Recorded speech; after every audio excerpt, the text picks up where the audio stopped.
गांव में एक बेहद खूबसूरत लड़की भूरी की शादी एक अधेड़ उम्र की आदमी धनवा से कर दी जाती है। धनवा भट्ठे पर मजदूरी करता है। न तो उसे शादी का शौक था और न ही किसी लड़की की तलाश। गांव के पुजारी ने उसके लिए भूरी को चुना, जो करीब 22 साल की है, लेकिन गांव वाले उसे मनहूस मानते हैं क्योंकि उसकी 3 बार शादी तय हुई और तीनों बार दूल्हों की मौत हो गई। एक को हार्ट अटैक आया, दूसरा शादी से पहले मर गया और तीसरा शादी के दिन घोड़े से गिरकर चल बसा। फिर भी गाँव के रसूखदार लोग इस लड़की के पीछे पड़े हैं और उससे संबंध बनाने की कोशिश करते हैं। गाँव में चौधरी अजमेर सबसे ताकतवर आदमी है। उसका भट्ठा ही गांव का अकेला रोजगार है जहां अधिकतर लोग काम करते हैं। वहीं सोरेन नाम का आदमी पहले मजदूर था, पर अब चौधरी का खास बनकर बाकी मजदूरों का शोषण करता है। गांव का पंडित धर्म के नाम पर लोगों को ठगता है और औरतों की इज्जत तक लूटने से नहीं डरता। लाला उधारी के बदले औरतों के जिस्म तक मांग लेता है। लेकिन इन सब से ज्यादा खतरनाक गाँव का डॉक्टर है, जो इंसानियत का दुश्मन है। धनवा की शादी में चौधरी के भाई दया और गोपाल यही सोच रहे हैं कि इतनी खूबसूरत लड़की की शादी उस आदमी से क्यों हुई जिसके अंदर कोई मर्दानगी ही नहीं है। उन्होंने गाँव के एक पागल लड़की बसंती को जंगल में ले जाकर उसका रेप कर दिया और इस डर से कि वह किसी को कुछ बता न दे, उन्होंने उसे मारकर नदी में फेंक दिया। उन्हें लगा कि हमेशा की तरह बच जाएंगे, लेकिन इस बार मामला रेप के साथ मर्डर का था। गांव वालों का मुंह बंद करना मुश्किल था। ऊपर से इंस्पेक्टर की भी चौधरी से नहीं बनती थी। चौधरी अपने दोनों भाइयों को मंदिर ले गया तो थाने के इंस्पेक्टर ने उन्हें वहीं धर दबोचा और जब चौधरी ने अकड़ दिखाई तो उसने दोनों भाइयों के सामने ही जोरदार झापड़ चौधरी के गाल पर जड़ दिया। इसके बाद इंस्पेक्टर ने साफ कहा कि अगर औकात है तो अपने भाइयों की जमानत करा कर दिखाओ। हालांकि उस वक्त इंस्पेक्टर के पास कोई पक्का सबूत नहीं था, लेकिन उसे पता था कि डीएनए जांच में सब कुछ साफ हो जाएगा। बाद में उसने थाने में उन दोनों को इतना धोया कि उन्होंने सारी सच्चाई उगल दी। तब चौधरी शहर के एक बड़े वकील के पास गया तो वकील ने बताया कि इंस्पेक्टर ने इतनी गंभीर धाराएं लगाई हैं कि जमानत कराना बहुत मुश्किल है, लेकिन अगर कुछ सेटिंग की जाए तो कोई रास्ता निकल सकता है।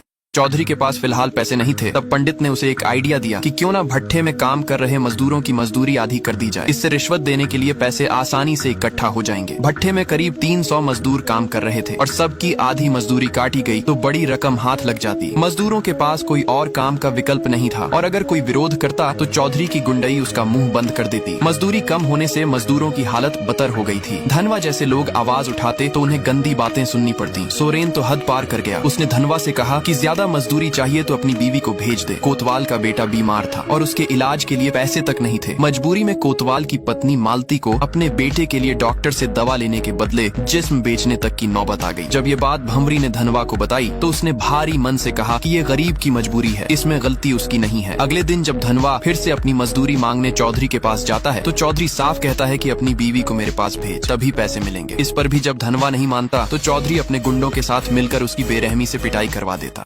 डॉक्टर ने धनवा की मलहम पट्टी तो कर दी, लेकिन जांच के नाम पर बड़ा बिल थमा दिया। उसे लगा जैसे उसने मालती को फंसा लिया था, वैसे ही भूरी को भी बेवकूफ बना लेगा। लेकिन इस बार उसकी दाल नहीं गली। घर में जो भी अनाज पड़ा था वो बेचकर उसका सारा पैसा इलाज में लगा दिया। अब गांव में लोग कहने लगे कि भूरी एक मनहूस औरत है। एक दिन भूरी मंदिर जाती है और पंडित से उपाय पूछती है। पंडित एक पूजा की विधि बताता है और कहता है कि रात को अकेले मंदिर आना होगा। भूरी जाकर ये सब बात अपने पति धनवा को बताती है। धनवा ये सुनकर गुस्से में कहता है कि अगर पूजा से बीमारी ठीक होती तो डॉक्टरों की जरूरत ही नहीं होती। वो जानता है कि पंडित के मन में क्या चल रहा है, इसलिए साफ मना कर देता है और कहता है कि वह खुद ही ठीक हो जाएगा। उसे किसी झूठे बाबा या पुजारी की जरूरत नहीं है। उस रात पंडित काफी देर तक भूरी का मंदिर में इंतजार करता है, लेकिन भूरी नहीं आई। सोरेन कहता है कि उसने जानबूझकर धनवा को काम से निकाला था ताकि वह मजबूर होकर अपनी पत्नी को हमारे पास भेज दे, लेकिन लाला ने उसके अनाज खरीद कर पैसे दे दिए, जिससे उसने डॉक्टर का बिल भर दिया। अगर डॉक्टर इलाज के नाम पर कोई जहर दे देता तो आज भूरी के साथ मजे कर रहे होते।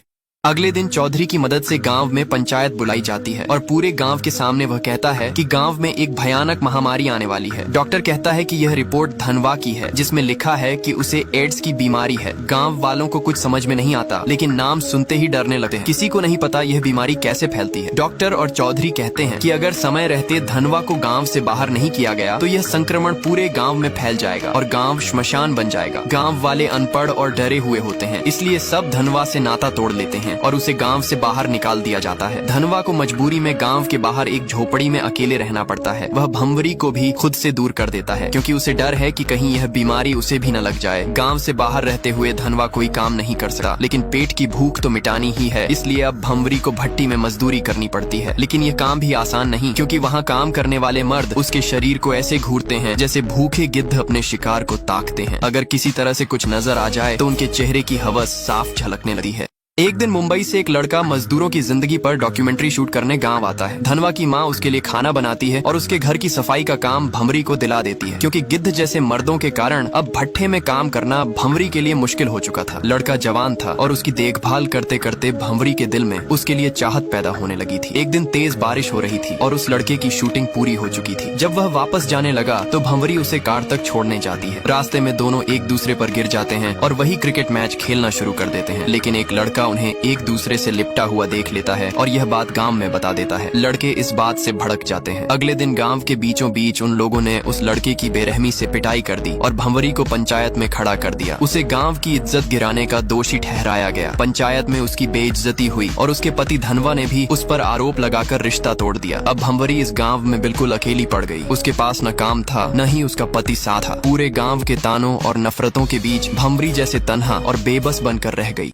कुछ दिनों तक गांव में अकेले अपमान और कष्ट झेलने के बाद भंवरी ने एक बड़ा फैसला किया। अब वह और सहने को तैयार नहीं थी। उसने ठान लिया था कि अगर गांव के लोगों को उसकी इज्जत से खेलना ही है तो अब वह अपनी शर्तों पर खेलेगी। भंवरी ने चौधरी और उसके 5 चमचों को यह पैगाम भिजवाया कि वह उनके साथ सोने को तैयार है, लेकिन इसके बदले में वह गाँव की बाकी लड़कियों से 7 गुना ज्यादा कीमत लेगी। उसकी ऊंची मांग सुनकर शुरू में सबने मना कर दिया, लेकिन उसी रात एक एक करके सभी उसके दरवाजे पर पहुँच गए। भंवरी ने सबको साफ कह दिया था कि आज उसकी नई जिंदगी शुरू हो रही है और उसका पहला ग्राहक सिर्फ वही होगा जो सबसे ज्यादा बोली लगाएगा। उस रात सबसे ज्यादा रकम लाला लेकर आया और इसी के साथ भंवरी की पहली रात लाला के नाम हुई। गांव में आग की तरह बात फैल गई कि भंवरी ने धंधा शुरू कर दिया है, वो भी 7 गुना रेट पर। अब तो गांव के डॉक्टर से लेकर पंडित मजदूर और चौकीदार तक हर कोई उसके साथ एक रात बिताने को बेताब था। भंवरी अब सिर्फ एक औरत नहीं, एक नशा बन चुकी थी। सारे मर्द भंवरी की ओर खींचते चले जा रहे थे। हर कोई मौके की तलाश में बैठा था और जिसे भी मौका मिलता वो अपने मन की मुराद पूरी कर लेता था।